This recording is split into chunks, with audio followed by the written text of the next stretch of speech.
వేసి అంతర్ముఖం కావడమే యోగం. దానికి మార్గం శ్వాస మీద ధ్యాస. శ్వాస మీద ధ్యాస వచ్చినప్పుడు ఆలోచనలు తగ్గిపోయి మనసు శూన్యమైపోతుంది. మనసు శూన్యమైనప్పుడు మనం అంతర్ముఖం అవుతాం. అంటే మనం ఇప్పుడు బహిర్ముఖంగా ఉన్నాం, అంతర్ముఖం అవుతాం.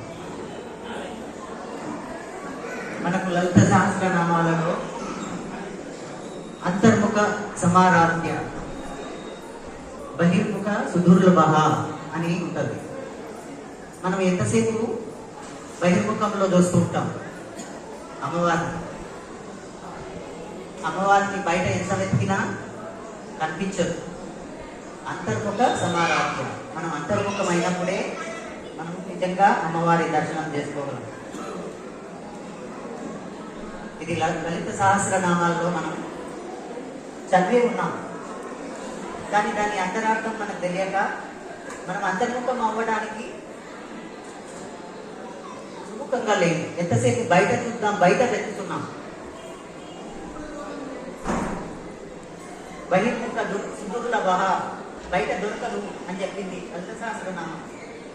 అమ్మవారిని నీ లోపలనే నువ్వు వెతకాలి, నీ లోపలనే అంతర్ముఖ సమారాధ్య, నీ లోపలనే దొరుకుతుంది.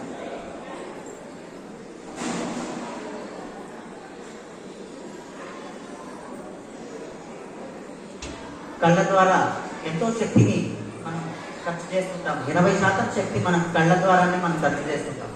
కళ్ళు మూసుకోవడం ద్వారా ఆ శక్తి అంతా మన లోపలికి సమకూరు